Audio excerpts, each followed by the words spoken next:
शेतकऱ्याला सांगू इच्छितो की परत काय करा, ही 7, 8, 9चा पाऊस पडल्याच्या नंतर 11, 12 आणि 13 तीन दिवस उघड राहणार आहे। पण राज्यामध्ये मात्र 13 जून पासून ते 17 जून मुसळधार पाऊस पडणार आहे। ठिकठिकाणी अतिवृष्टी देखील होईल, काही ठिकाणी पूर देखील परिस्थिती राहणार आहे। म्हणून हा अंदाज लक्षात घ्यायचा, म्हणजे 13 जून ते 17 जूनच्या दरम्यान राज्यात दररोज वेगवेगळ्या भागात मुसळधार पाऊस पडणार आहे। म्हणून ही अंदाज लक्षात घ्यायचा। म्हणून जर सर्व शेतकऱ्यांनी काय करायचं, ज्यांची शेतीची कामे राहिली असेल तर तुम्ही काय करा, ह्या म्हणजे आणखी 6 तारखेपर्यंत करून घ्या। ज्यांच्या जमिनीमध्ये ओला असेल तर तुम्ही पेरणीचा निर्णय स्वतः घेऊ शकता। आणि खास करून या ठिकाणी आल्याच्या नंतर म्हणलं, या ठिकाणी तुम्हाला एक सांगू इच्छितो की 2019-20 ला ही बाग लावली होती आणि या ठिकाणी आता म्हणजे या 25 ला आल्याच्या नंतर पाहू शकता एवढ्याले लिंबुणीचे झाड आहे। आणि या ठिकाणी खास करून अंदाज दिलेला आहे। राज्यातल्या सर्व शेतकऱ्याला सांगू इच्छितो की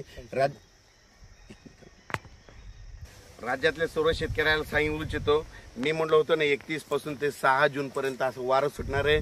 तर हे वारं सुटलं पाहू शकता। पण राज्यात तुम्हाला सांगतो आज आहे 3 जून, म्हणजे आज 3 जूनला देखील महाराष्ट्रामध्ये